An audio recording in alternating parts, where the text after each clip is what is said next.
8:06 now, and you're listening to Good Morning Scotland with Gary Robertson and Laura Maxwell. And the First Minister, Nicola Sturgeon, has categorically denied claims that her government pushed through the controversial CalMac ferries deal without proper checks in order to secure some pre-party conference political capital. Speaking to BBC Scotland, she accepted there were lessons to be learned from the fiasco, but she dismissed the allegation levelled by the then owner of the Ferguson shipyard, Jim McColl. No, he's not right. In fact, he's flatly wrong to say that.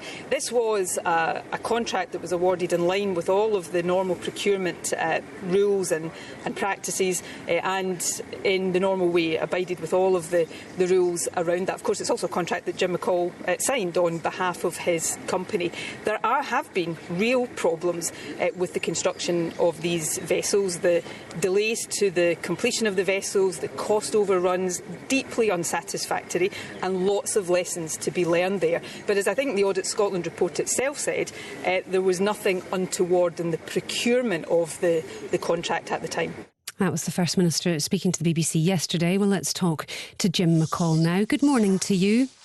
Morning. First Minister says that the procurement process was all in order and that there was nothing to do with political capital. Do you still stand by your words?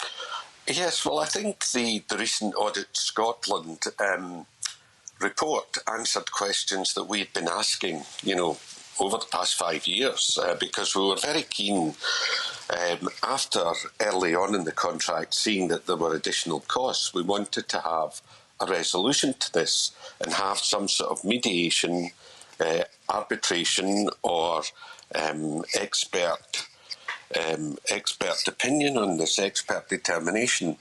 And every time this was raised, the government would not confront CMAL to tell them and insist that we do this. This was the way to resolve the issue. And we raised this as early as, I think I raised it on the 31st of May with the First Minister directly in 2017. So they were aware of the challenges then. I couldn't understand why they didn't and resisted any sort of dispute resolution. And I kept asking the question, what is it they're afraid of with CMAL? Because they were tiptoeing around CMAL. Well, just to be clear, CMAL warned we know from the Audit Scotland report that CMAL warned the Scottish Government in advance of signing this contract with you that it was going to be too risky and said that the procurement process was reopened. So to be clear, you're criticising the Scottish Government for ignoring CMAL and failing to properly protect the taxpayer against the risk posed by your company. No, there was what I'm making, to be quite clear here, I'm making the point that issue, the point that CMAL objected to it, we weren't aware of at the time. And this has been uncovered by Audit Scotland. It was buried. Was it a fair criticism then by CMAL? It was an absolutely fair criticism that it's their choice. If they're the body that are held responsible, and had I known at the time that they were strongly opposed to it, I wouldn't have taken this contract. How can you work with a buyer who doesn't want you to be there? So that to me was the revelation that something had gone amiss here. Now, I don't agree that we weren't fit for purpose, because I think we had a very good team and could have completed those contracts. A number of experts, real experts in naval architecture and marine engineering, have said that the preparation for the specification of these contracts was rushed. And again, what Audit Scotland have uncovered would suggest that perhaps that part of the contract was rushed as well, and that's why we had so many issues to deal with after we started into the contract. So it sounds like you're suggesting the speed at which the contract was announced was the root cause of all the problems that followed. The First Minister, you heard in that clip there, says you signed the contract, you were responsible for the construction.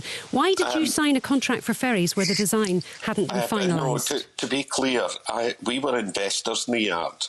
I did not sign the contract.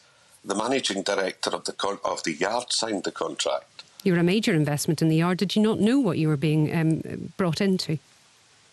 Well, we signed a contract for a specification which then, after day one, started to change.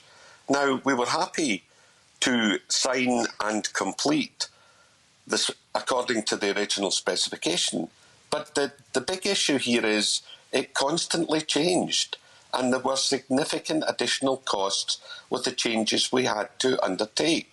So we didn't sign for all the changes that happened. We signed for the original specification, which those ships won't resemble the original specification when they're finished. I take you back to my original question, which I don't think you answered. Do you still think that the contracts were rushed through so that the SNP could make political gain? Absolutely. I mean, it's now clear from what was uncovered by Audit Scotland that, these contracts, and not just Audit Scotland, I mean, there are some SNP former ministers who have come out and said, yes, it was a big issue at the time for, to be announced before the conference, the annual conference, which was the first one that the First Minister, that Nicola Sturgeon was First Minister at. And then the following year you had the election. So this was all for political capital, in my view, when you look at the evidence with hindsight.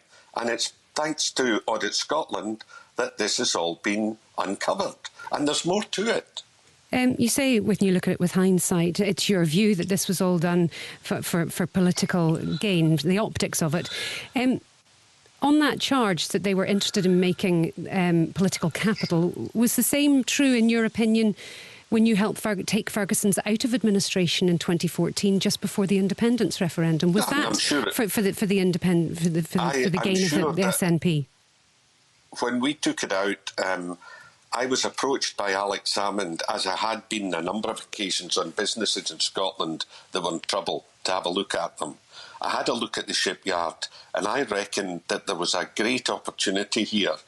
And there's no doubt from the SNP's point of view that it was politically beneficial if they could help facilitate this company being taken out of administration. It was not done, to be clear, it was not done to aid SNP in their political ambitions. It was done as a solid commercial investment at the time. To those people listening to this who perhaps don't support independence, they might say that you're a supporter of independance. You were a government economic advisor. You benefited from all of this. No, I didn't. I have never given any financial support or said that I was a supporter of the SNP. Sorry, independence. You're a supporter of independence. At the time, I believed that the country could do with more powers, and there was no way they were going to get that other than through independence, I thought at the time. Now, I have, with hindsight and events that have transpired since, not just because of this, many other issues, I wouldn't support that now. But at the time, it seems like you were a willing player in all of this. You weren't being used for political benefit, were you? It doesn't look like it. No, I think you're trying to skew it in the wrong way. I was an investor in industrial businesses, and there was a good opportunity to invest in an industrial business in the west of Scotland. And it at the same time, it had the benefit of saving a number of jobs, highly skilled people. And I've been a supporter for years of trying to support businesses in Scotland to increase the economic activity in Scotland and the quality of jobs. And this fitted with that ambition as well as my investment goals. You say that you became aware shortly after the contracts were signed, the design spec kept changing and that there were problems. The Glen Sannox was launched by the First Minister in November 2017. We're told the windows had to be painted on because it was so far from finished. Whose idea was that? The windows were covered up. I don't think it was paint. I think it was a plastic cover on them over the front, and it was to launch the ship so that we could get the other one onto the slipway to keep work going and minimise any delays. And that was the decision of the management of the yard. So that was logistics rather than making it look like everything was OK with this contract? Absolutely, absolutely. And out of interest, were you privy to who signed off on the contract back in 2015? Because it's still not really particularly clear whether it was Derek Mackay, the then Transport Secretary, or whether it was Keith Brown, his boss at the time. No, as I recall, Derek Mackay was not available at the time to sign off. He was actively involved with the First Minister and all the push to get the around the order for Ferguson, but he wasn't available. And I believe it was Keith Brown at the time that signed it. I believe, and I was told after at the committee meeting to review what happened here. I was told that the chairman refused to sign, CMAL refused to sign the order, and that it had to be a government minister. I didn't understand at the time why, but again, Audit Scotland have revealed why. CMAL were strongly opposed to this, and you know they're the gatekeepers here, and they should have been respected. With hindsight, would the taxpayer have been better served if the Scottish Government had listened to CMAL's recommendation against awarding Ferguson's the contract?